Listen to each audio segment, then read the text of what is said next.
رمضان كريم كريم كريم شهر عظيم عظيم عظيم بسم اللہ الرحمن الرحیم نحمدہ ونصلی علی رسولہ الکریم اما بعد۔ نبی صلی اللہ علیہ وسلم کا رمضان المبارک کی آمد سے پہلے حضور علیہ السلام اس ماہ مبارک کی تیاری شروع کر دیا کرتے تھے۔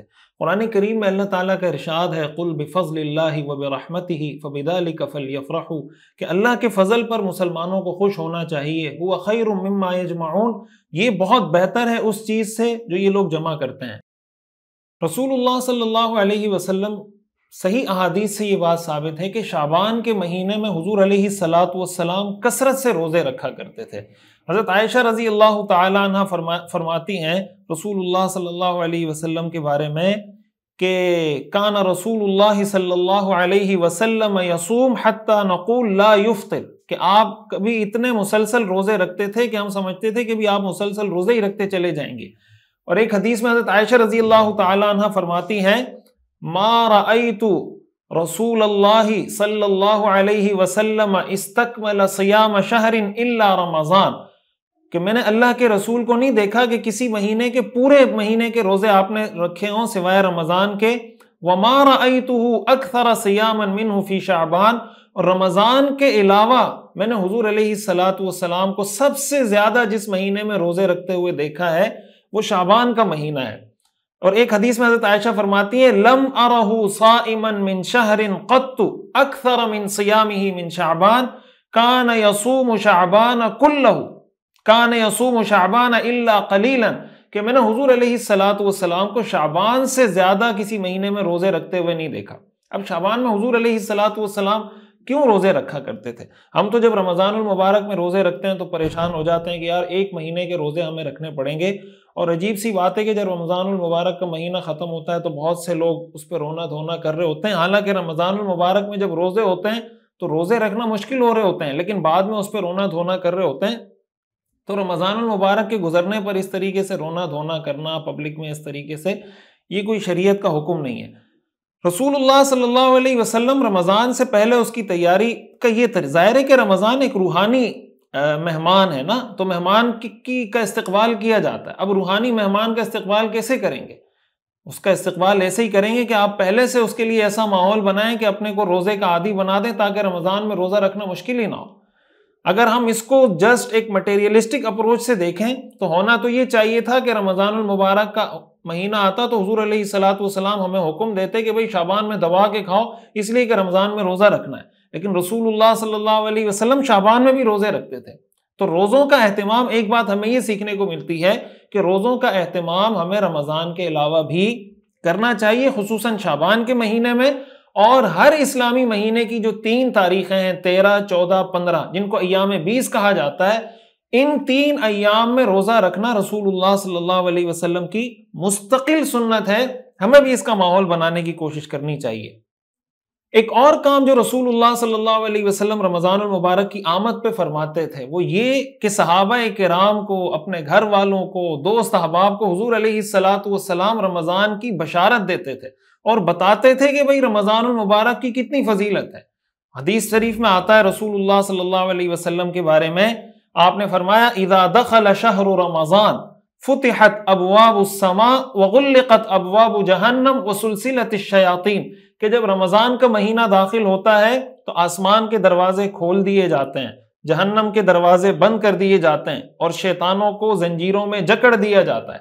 اور ایک حدیث میں آپ نے فرمایا اذا کان اول لیلۃ من شہر رمضان صفدت الشیاطین ومردت الجن کہ جب رمضان کی پہلی رات ہوتی ہے تو پہلی رات میں ہی جو سرکش شیاطین ہیں، سرکش جنات ہیں، ان کو جکڑ دیا جاتا ہے۔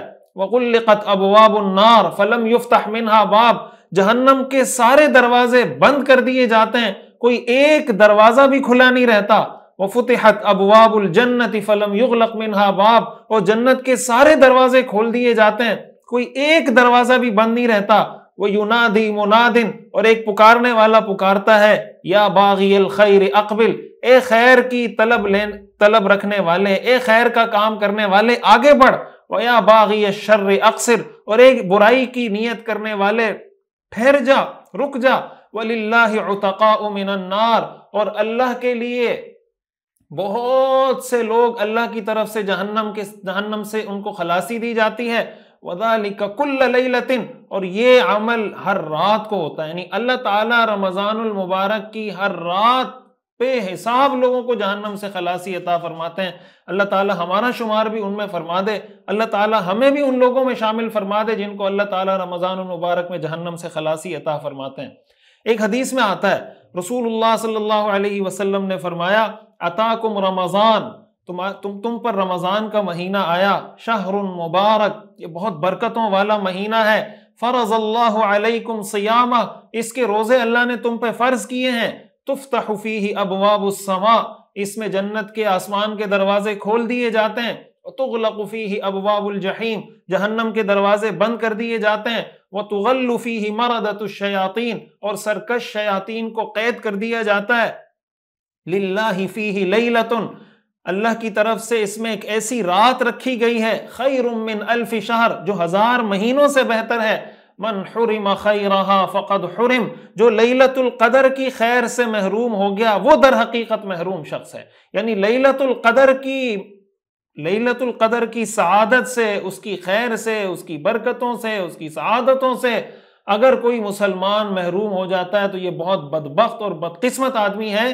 لیلۃ القدر کی سعادتوں اور برکتوں سے محروم نہیں ہونا چاہیے۔ اسی طرح رسول اللہ صلی اللہ علیہ وسلم نے فرمایا، ان فی الجنت بابا، جنت میں ایک دروازہ ہے، یقال لہ الریان، اس کا نام ریان ہے، دروازے کا نام ریان ہے، یدخل منہ الصائمون یوم القیامہ، قیامت کے دن روزہ رکھنے والے اس دروازے سے داخل ہوں گے، لا يدخل منہ احد غیرہم، اس دروازے سے روزہ داروں کے علاوہ کوئی داخل نہیں ہو سکے گا۔ کتنی بڑی فضیلت ہے کہ جنت کے اس دروازے سے داخل ہونے کی اجازت صرف ان لوگوں کو ہوگی جو اللہ کے فرض کیے ہوئے روزے رکھتے تھے۔ اگر کوئی آدمی اللہ کے فرض کیے ہوئے روزے نہیں رکھتا تو جنت کے اس دروازے سے وہ داخل نہیں ہو سکے گا، اور اس موقع پر کہا جائے گا، یقال، کہا جائے گا، این الصائمون، کہاں ہیں روزہ دار؟ فیقومون، تو وہ کھڑے ہوں گے، لا يدخل منہ احد غیرہم، ان کے ساتھ اس دروازے سے روزہ داروں کے علاوہ کوئی داخل نہیں ہوگا۔ فَإِذَا دَخَلُوا، جب یہ روزہ دار اس دروازے سے جنت میں داخل ہو جائیں گے، اغلق، تو اس دروازے کو بند کر دیا جائے گا، فَلَمْ يَدْخُلْ مِنْهُ أَحَدٌ، پھر اس سے کوئی داخل نہیں ہو سکے گا۔ یہ ساری احادیث ہم نے سنی، یہ رسول اللہ صلی اللہ علیہ وسلم رمضان کی آمد پر اپنے صحابہ کو سناتے تھے، گھر والوں کو سناتے تھے، ان کو بتاتے تھے کہ رمضان کی کیا کیا فضیلت ہے۔ یہ حدیثیں رسول اللہ صلی اللہ علیہ وسلم کی سیرت پر عمل کرتے ہوئے میں نے آپ کو سنا دی۔ آپ نے یہ کوشش کرنی ہے کہ یہ حدیثیں رمضان کی ترغیب، فضیلت، کہ بھائی اس میں یہ کام کرنا چاہیے، عبادت کرنی چاہیے، اس میں جنت کی دعا مانگنی چاہیے، آپ نے یہ ترغیب اپنے گھر والوں کو دینی ہے۔ جو آپ کا ڈومین ہے، دائرہ کار ہے کہ آپ کہاں پہ یہ بات کر سکتے ہیں، اس نیت سے کرنی ہے کہ یہ اللہ کے رسول کی سنت ہے، یہ اللہ کے رسول کی سیرت ہے۔ رسول اللہ صلی اللہ علیہ وسلم رمضان المبارک کی آمد پر اس طرح کی ترغیب دیا کرتے تھے، ہم نے بھی اس کا ماحول بنانا ہے کہ ہم بھی لوگوں کو رمضان المبارک کے یہ فضائل سنائیں گے، تاکہ لوگ زیادہ توجہ کے ساتھ، اہتمام کے ساتھ اور جناب شوق کے ساتھ رمضان المبارک کے اس مہینے کو گزاریں، اور پورا مہینہ وہ موٹیویٹڈ رہیں۔ یہ نہ ہو کہ رمضان کے شروع میں جوش ہو، پھر رمضان کے بیچ میں سست ہو جائیں۔ یہ حدیثیں جب بار بار سنیں گے انشاءاللہ اس کا ان پر اثر ہوگا۔ ایک اور عمل رسول اللہ صلی اللہ علیہ وسلم کا جو بڑا واضح ہے، جو ہم سب کو قرآن حدیث کی کتابوں سے سمجھ میں آتا ہے، کہ حضور علیہ الصلوۃ والسلام صحابہ کرام کو رمضان المبارک کے مسائل سکھایا کرتے تھے کہ بھائی کن چیزوں سے روزہ ٹوٹ جاتا ہے، اگر کفارہ کب لازم ہوگا، قضا کب لازم ہوگی۔ اس کی حدیث کے اندر بہت ساری مثالیں ہیں۔ تو یہ بھی وہ اہم چیز ہے کہ رمضان المبارک کے ضروری مسائل سیکھنا اور سکھانا۔ میں اس میں آپ کو ایک مشورے کے طور پہ یہ کہہ سکتا ہوں، اس پر میں نے ایک کتاب اسی وجہ سے لکھی ہے، رمضان کورس کے نام سے ایک کتاب ہے، گفتگو پبلیکیشن اسلام آباد سے چھپی ہے۔ وہ بیسیکلی میں نے لکھی اسی لیے ہے کہ رمضان المبارک کے اندر اس کو ہم اپنے مطالعے میں رکھیں، گھر کے اندر اس کی تعلیم کریں، بچوں کو بتائیں اس کے بارے میں۔ تو اگر اس کو ہم آپ میں سے کوئی خریدنا چاہے، اس کا رابطہ نمبر میں کوشش کروں گا کہ یہاں پہ دے دیا جائے، آپ اس پر رابطہ کر کے وہ کتاب خرید سکتے ہیں۔ نہیں تو یوٹیوب پر الحمدللہ پلے لسٹ پر رمضان کے مسائل کی پوری ایک پلے لسٹ ہمارے یوٹیوب چینل پر موجود ہے، آپ وہاں جا کے سننا چاہیں تو سن سکتے ہیں۔ مقصد یہ ہے کہ یہ بھی رسول اللہ صلی اللہ علیہ وسلم کی سنت اور سیرت ہے کہ آپ رمضان کے مسائل سکھایا کرتے تھے، تو ہم نے یہ کوشش کرنی ہے کہ رمضان سے متعلق جو ضروری مسائل ہیں وہ ہم سیکھیں اور اپنے بچوں کو سکھانے کا بھی اہتمام کریں۔ ایک اور رسول اللہ صلی اللہ علیہ وسلم کی ایک اور سنت رمضان المبارک کی آمد سے پہلے کہ رسول اللہ صلی اللہ علیہ وسلم رمضان شروع کیسے کرتے تھے۔ تو رمضان شروع کرنے کا طریقہ آپ کا یہ تھا کہ یا تو چاند آپ کو نظر آ جاتا تھا یا آپ کے سامنے کوئی گواہی آ جاتی تھی کہ بھائی ہم نے چاند دیکھا ہے، اور یا پھر آپ شعبان کے 30 دن پورے کرتے تھے۔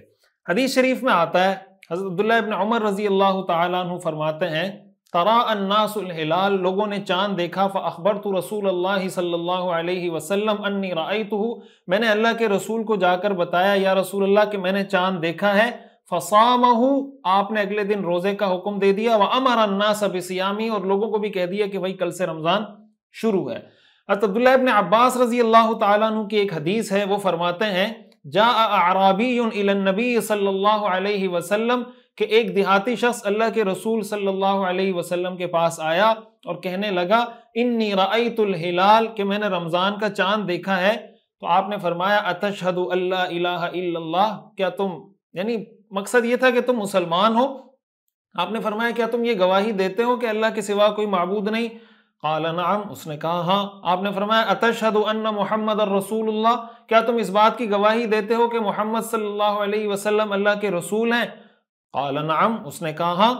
آپ نے فرمایا، یا بلال، حضرت بلال کو فرمایا، اذن فی الناس فلیصوموا غدا، لوگوں میں اعلان کر دو کہ بھائی کل رمضان المبارک ہے اور رمضان کا چاند نظر آ گیا۔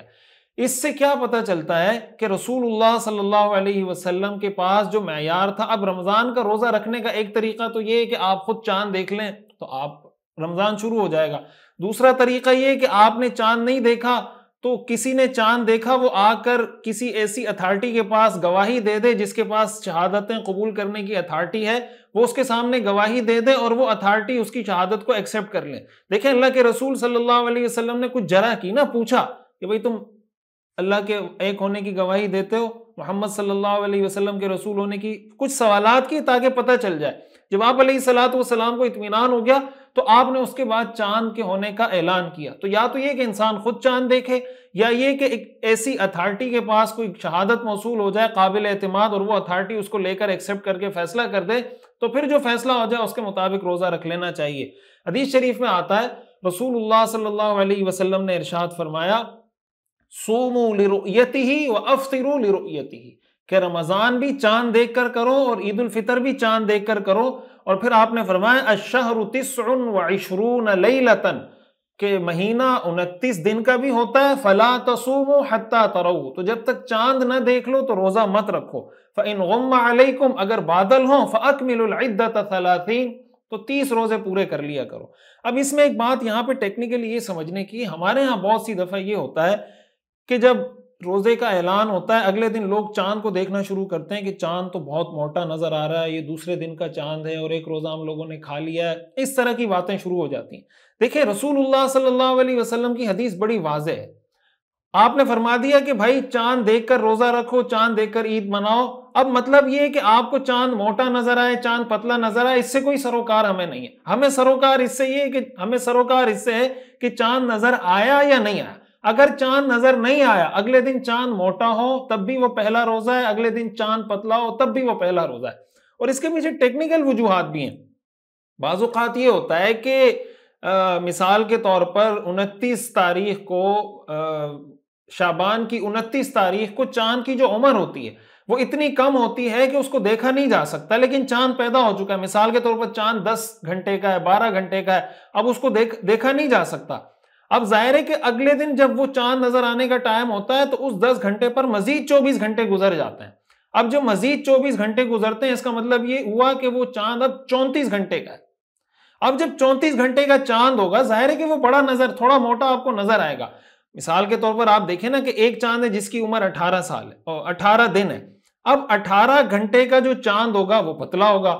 اور اگر مثال کے طور پر چاند کی پیدائش اس طریقے سے ہوئی کہ 29 شعبان کو غروب آفتاب کے وقت جب سورج غروب ہو رہا تھا اس وقت مثال کے طور پر چاند کی عمر 18 گھنٹے تھی تو وہ چاند آپ کو نظر آ جائے گا لیکن بہت باریک ہوگا.